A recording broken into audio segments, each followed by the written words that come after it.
Welcome to This Explainer. You know, your 40s are usually the decade where you finally feel like, okay, I've made it.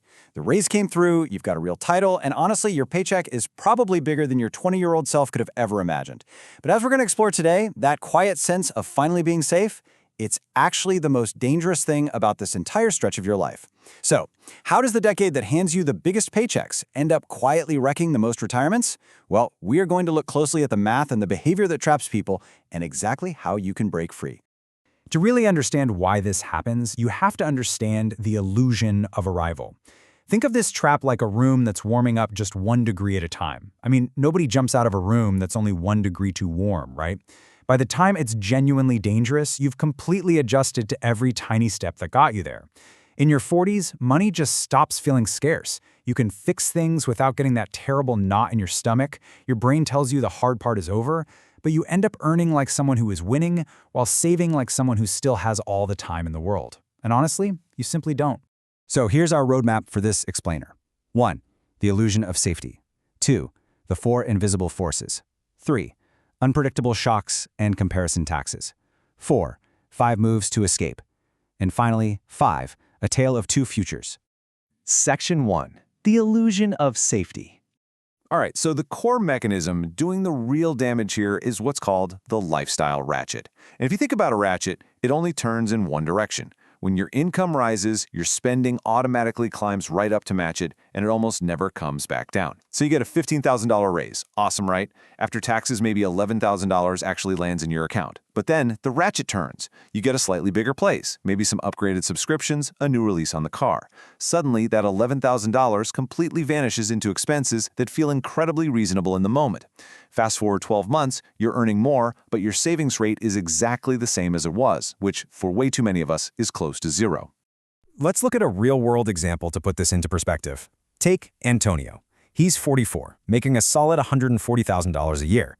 On paper, the guy is absolutely crushing it, but he's got a mortgage, 2 leased cars, a club membership, and his savings rate is almost zero. The thing is, Antonio isn't acting reckless. He's just comfortable. And in your 40s, comfortable is exactly what gets you. Because he doesn't feel like he's in any sort of trouble, he won't change a single thing until a crisis literally forces him to. Section 2. The 4 invisible forces. Okay, let's really dive into this because this is where the math starts to collide. Force 1 is that income peak we just talked about, the one that gets totally swallowed by the lifestyle ratchet. But Force 2? That's the one that absolutely blindsides you. The squeeze. You're part of the sandwich generation. Your kids are suddenly incredibly expensive with activities and college looming, and at the exact same time, your aging parents start needing you too. This doesn't just steal your time, it literally steals your future. In fact, 59% of people caught in this squeeze end up reducing or completely stopping their retirement contributions. Take a guy named Wesley. At 49, he paused his retirement for 4 years to pay for his twins' college tuition out of pocket. It feels like this great act of love, but he gave up his most valuable compounding years. And, without meaning to, put himself on track to have to lean on those exact same kids when he's in his 70s. And hey, if you're thinking I can handle the squeeze, just look at these staggering numbers for elder care. A private nursing home room, that runs past $125,000 a year. Home health aides are nearly $78,000. Assisted living is around $70,000. Look at Janelle, a 48-year-old who actually had a decent financial plan. She had to completely drain her emergency fund and freeze her retirement just to cover $6,000 a month in memory care for her mother. The biggest shock for most people here is that Medicare actually does not cover this long-term custodial care. The massive bill defaults right to adult children in their 40s and 50s who are left silently absorbing these costs during their most critical saving years. Which actually brings us to Force 3, the quietest, but honestly the most expensive force of them all, the closing window. Compounding magic has an expiration date, folks, and the math here is just brutal. Let's say you invest $500 a month at a 7% return starting at age 42. You'd have over $400,000 by age 67. Pretty great. But what if you start the exact same contribution just 10 years later at age 52? You end up with only $160,000. That 10-year delay quietly costs you nearly $250,000 in lost compound growth. Pausing your contributions in your 40s to handle a tuition bill or a parent's health crisis isn't just a minor setback. It's a 6-figure hole you're digging without even feeling the shovel. So what does this all mean for the average person? Well, it leaves them with a massive gap. A pretty common benchmark says that by age 40, you should have about 3 times your salary saved up.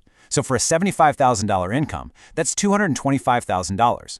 Yet the actual median balance for Americans in their late 40s and early 50s is way closer to $60,000. That is a massive $150,000 gap opening up precisely when your compounding runway is getting dangerously short. And the glue holding this whole fragile illusion together is Force 4, disguised debt. Back in your 20s, maxing out a credit card felt like a massive red flag. But in your 40s, debt kind of dresses up as achievement. It's the dream house, the reward car. If you take out a 30-year, $360,000 mortgage at age 45 at today's rates, you are going to be making payments until you are 75 years old. And that $400,000, that is roughly the amount you will hand the bank in pure interest alone across the life of that loan. You're literally working to cover it long after your income is supposed to stop. And it definitely doesn't stop at mortgages. Gen X actually carries the highest credit card balances of any age group right now, averaging around $9,600. At a typical 22% interest rate, that balance quietly bleeds over $2,000 a year in pure interest. The mental trap here is our habit of thinking in monthly payments rather than total costs. The dealership, the lender, they want you to focus on a comfortable monthly number, shrinking a huge total debt into something you can just absorb into your budget. You can literally be drowning in total debt while feeling perfectly fine on the first of the month. Section 3. Unpredictable shocks and comparison taxes. Because listen, everything we just talked about, it only holds together as long as your income holds together. And your 40s have a funny way of threatening that income with unpredictable shocks. There are 3 big ones you just can't schedule. First, career loss. The higher your salary gets, the more expensive you are to keep around. Roman, a 51-year-old director, lost his job in a corporate reorg. It took him 14 agonizing months to find new work, and it paid 20% less. Second shock, a health crisis. Nadia, healthy her whole life, spent 8 months completely unable to work in her late 40s due to a sudden diagnosis. Her medical bills spiked exactly when her income vanished. And third, gray divorce. Splitting up later in life divides one retirement account and one home right in half, forcing 2 people to rebuild entirely separate futures with far fewer working years left on the clock. Then add to those unexpected shocks something completely voluntary, but honestly just as destructive: the comparison tags. You know the feeling. In your 40s, you're surrounded by peers spending their peak incomes on stunning renovated kitchens and second properties. But remember, you're only seeing their highlight reels. You aren't seeing their suffocating debt or their empty retirement accounts. Measuring your own responsible progress against their heavily financed lifestyles pushes you to make terrible financial decisions, financing upgrades just to keep pace with a race that nobody is actually winning. Section 4. 5 moves to escape. And this brilliantly illustrates how we can actually flip the script. If you're feeling a bit stressed right now, good. That tension is exactly the point, because your 40s are also the single best window you will ever have to fix this. Let's walk through the 5 moves to escape. Move 1. Automate savings first. Do not just save what's left over at the end of the month, because that lifestyle ratchet guarantees there's never anything left over. Move 2. Defend the downside. You need a high-yield emergency fund, disability insurance, and term life insurance so one random shock doesn't erase 20 years of your hard work. Move 3. Talk to your aging parents right now. Seriously, make peace with the squeeze before it becomes an absolute crisis in a hospital hallway. Protect your own retirement first so you don't become a burden to your kids later. Move 4. Attack disguised debt. Start looking at the real total interest of what you're buying, not just the comfortable monthly auto pay. And finally, move 5. Define enough. You have to name the specific number you need for retirement, or your lifestyle will just keep rising indefinitely. Now, if you're sitting there feeling like you've already fallen behind, take a deep breath. The system is literally built to help you recover using catch-up contribution rules. The exact day you turn 50, you are allowed to put in a $24,500 base plus an extra $8,000 catch-up, totaling $32,500 a year into a 401k. This extra runway exists specifically because lawmakers know your 40s were probably underfunded due to everything we just talked about. The absolute key here is to use this extra room immediately and intentionally as a smart recovery plan, not as a panic button when you suddenly turn 59. Section 5. A Tale of Two Futures. As we bring this explainer to a close, let's look at how all these invisible forces and the choices we make actually play out over time.